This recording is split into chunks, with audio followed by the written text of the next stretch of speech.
Hi hello viewers, welcome back to my channel.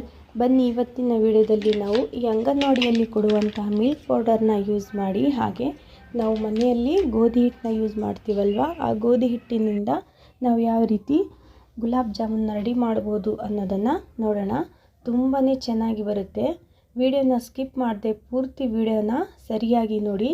ನಾನು ಹೇಳೋ ಪ್ರತಿಯೊಂದು ಟಿಪ್ಸ್ ಕೂಡ ಫಾಲೋ ಮಾಡಿದರೆ ನೀವು ಮನೆಯಲ್ಲಿನೇ ಈ ರೀತಿ ಗುಲಾಬ್ ಜಾಮೂನ್ನ ರೆಡಿ ಮಾಡ್ಕೋಬೋದು.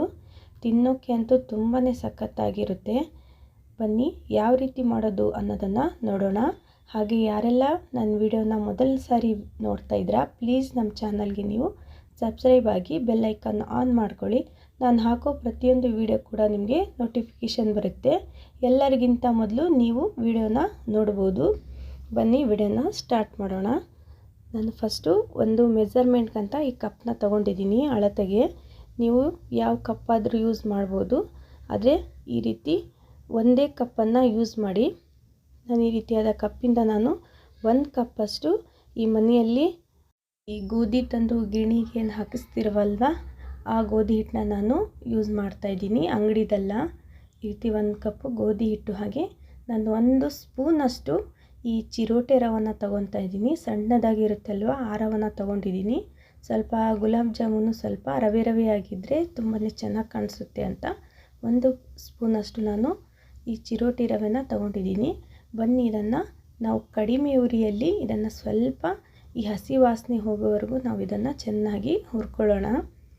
ಆದಷ್ಟು ಕಡಿಮೆ ಉರಿಯಲ್ಲಿ ಇದನ್ನು ಈ ರೀತಿ ಹುರ್ಕೊಳ್ಳಿ. ಇದರ ಕಲರ್ ಯಾವುದೇ ಕಾರಣಕ್ಕೂ ಚೇಂಜ್ ಆಗಬಾರ್ದು. ಸುಟ್ಟಿದ್ರೆ ಚೆನ್ನಾಗಿ ಆಗೋಲ್ಲ ಜಾಮೂನು. ಸ್ವಲ್ಪ ಈ ರೀತಿ ತಿರುಗಿಸ್ತಾ ಇದರ ಸ್ಮೆಲ್ ಸ್ವಲ್ಪ ಬರೋವರೆಗೂ ಇದನ್ನು ಹುರ್ಕೊಳ್ಳಿ.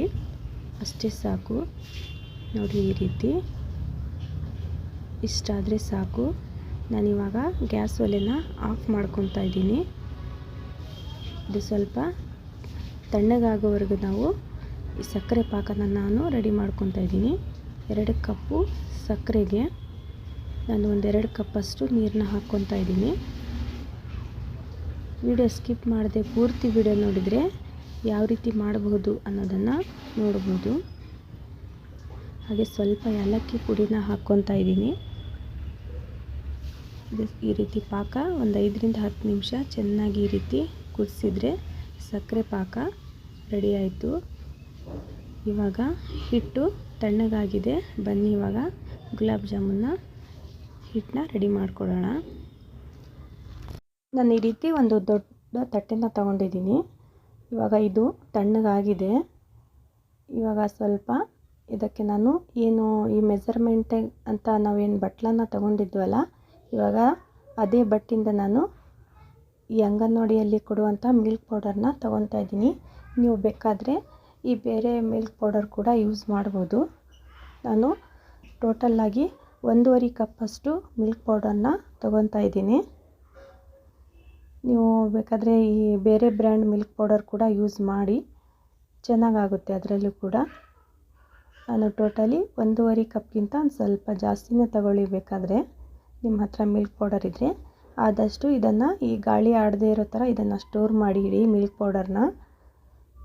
ನೋಡಿ, ನಾನು ಒಂದು ಚಿಟಿಕೆ ಅಷ್ಟು ಸ್ವಲ್ಪ ಉಪ್ಪನ್ನು ಹಾಕ್ಕೊತಾ ಇದ್ದೀನಿ. ನಾನು ಒಂದು 1/4 ಸ್ಪೂನಷ್ಟು ನಾನು ಬೇಕಿಂಗ್ ಪೌಡರ್ನ ತೊಗೊಂಡಿದ್ದೀನಿ. ಬೇಕಿಂಗ್ ಪೌಡರ್ ಅಂದರೆ ನಾನು ಬೇಕಿಂಗ್ ಸೋಡಾ ಅಲ್ಲ.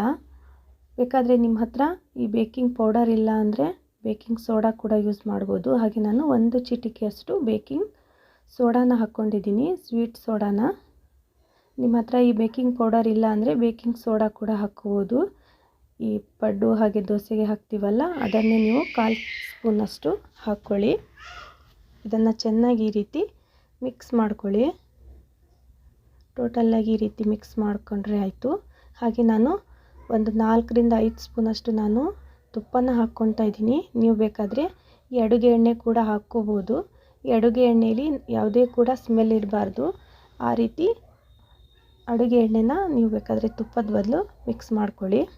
ತುಪ್ಪನ ಹಾಕ್ಕೊಂಡ್ರೆ ತುಂಬಾ ಬೆಸ್ಟ್ ಅನ್ಬೋದು. ನಾನು ಇನ್ನೊಂದು ಸ್ವಲ್ಪ ತುಪ್ಪನ ನಾನು ಇದಕ್ಕೆ ಹಾಕ್ಕೊತಾ ಇದ್ದೀನಿ. ಒಂದು 5-6 ಸ್ಪೂನಷ್ಟು ನೀವು ತುಪ್ಪನ ಯೂಸ್ ಮಾಡ್ಬೋದು ಇಲ್ಲಿ.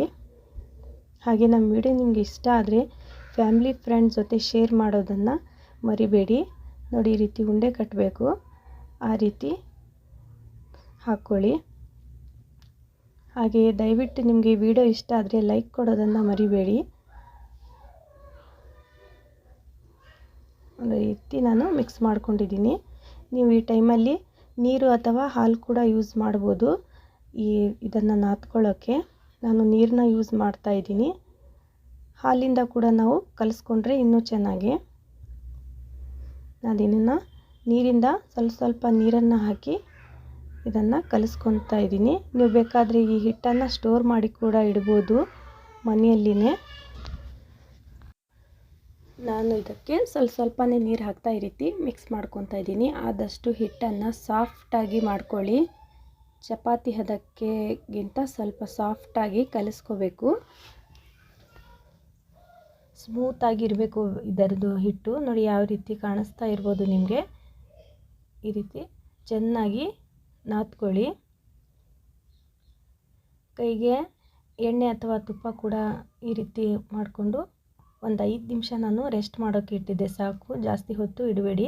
ನೋಡಿ ಇವಾಗ ಇನ್ನೊಂದು ಸ್ವಲ್ಪ ನಿಮಗೆ ಗಟ್ಟಿ ಇದೆ ಅಂತ ಹಿಟ್ಟು ಅನಿಸಿದೆ, ಒಂದು ಸ್ವಲ್ಪ ನೀರನ್ನ ಹಾಕ್ಕೊಂಡು ಕೂಡ ಈ ರೀತಿ ನಾದ್ಕೋಬೋದು. ಆದಷ್ಟು ಚಪಾತಿ ಹಿಟ್ಟಿಗಿಂತ ಕಡಿಮೆ ಇರಲಿ, ಸಾಫ್ಟಾಗಿ ಕಲಿಸ್ಕೊಳ್ಳಿ. ನೋಡಿ ಈ ರೀತಿ ಯಾವುದೇ ಕ್ರ್ಯಾಕ್ಗಳು ಇಲ್ಲದೆ ಇರೋ ಥರ ಈ ರೀತಿ ರೌಂಡ್ ಶೇಪ್ನ ಕೊಡ್ಬೋದು. ನಿಮ್ಗೆ ಯಾವ ಶೇಪಲ್ಲಿ ಬೇಕೋ ಆ ಶೇಪಲ್ಲಿ. ನಾನು ಈ ರೀತಿ ರೆಡಿ ಮಾಡ್ಕೊಂಡಿದ್ದೀನಿ. ಬನ್ನಿ ಇವಾಗ ಅಡುಗೆ ಎಣ್ಣೆನ ಬಿಸಿ ಮಾಡ್ಕೊಳ್ಳೋಕ್ಕೆ ಇಟ್ಕೊಂಡಿದ್ದೆ. ಆದಷ್ಟು ಈ ಎಣ್ಣೆ ಜಾಸ್ತಿ ಬಿಸಿಯಾಗಿರಬಾರ್ದು, ಮೀಡಿಯಮ್ ಆಗಿರಬೇಕು. ಇಲ್ಲಾಂದರೆ ಮೇಲ್ಗಡೆ ಸುಟ್ಟು ಹೋಗಿ ಒಳಗಡೆ ಹಸಿಯಾಗಿರುತ್ತೆ ಅಂತ. ಇದನ್ನು ಮೀಡಿಯಮ್ಮು ಉರಿಯಲ್ಲಿ ಒಂದೊಂದಾಗಿ ಈ ರೀತಿ ನಿಮ್ಗೆ ಯಾವ ಕಲರ್ ಬೇಕೋ ಆ ಕಲರಲ್ಲಿ ಈ ರೀತಿ ಎಣ್ಣೆಯಲ್ಲಿ ಕರ್ಕೊಳ್ಳಿ. ನಿಧಾನವಾಗಿ ಇದರ ಕಲರ್ ಚೇಂಜ್ ಆಗುತ್ತಾ ಹೋಗುತ್ತೆ.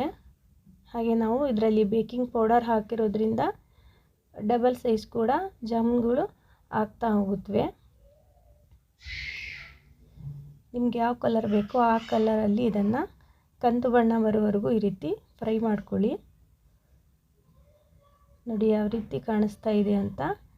ಹಾಗೆ ವಿಡಿಯೋಗೆ ಲೈಕ್ ಕೊಟ್ಟಿಲ್ಲ ಅಂದರೆ ಪ್ಲೀಸ್ ಒಂದು ವಿಡಿಯೋಗೆ ಲೈಕ್ ಕೊಡಿ. ಹಾಗೆ ಫ್ಯಾಮಿಲಿ ಫ್ರೆಂಡ್ಸ್ ಜೊತೆ ವಿಡಿಯೋನ ಶೇರ್ ಮಾಡಿ. ಹಾಗೆ ನಮ್ಮ ಚಾನಲ್ನ ಹೊಸದಾಗಿ ನೋಡ್ತಾ ಇದ್ದರೆ ಸಬ್ಸ್ಕ್ರೈಬ್ ಬಟನ್ನ ಪ್ರೆಸ್ ಮಾಡಿ ಬೆಲ್ ಐಕನ್ನ ಆನ್ ಮಾಡ್ಕೊಳ್ಳಿ. ನಾನು ಹಾಕೋ ಪ್ರತಿಯೊಂದು ವಿಡಿಯೋ ಕೂಡ ನಿಮಗೆ ನೋಟಿಫಿಕೇಷನ್ ಬರುತ್ತೆ. ಎಲ್ಲರಿಗಿಂತ ಮೊದಲು ಕೂಡ ನೀವು ನೋಡ್ಬೋದು. ನೋಡಿ ಈ ರೀತಿ ನಾನು ಎಣ್ಣೆಯಲ್ಲಿ ಕರ್ಕೊಂಡಿದ್ದೀನಿ. ಇವಾಗ ಸಕ್ಕರೆ ಪಾಕ ಸ್ವಲ್ಪ ಬಿಸಿ ಇರಬೇಕು.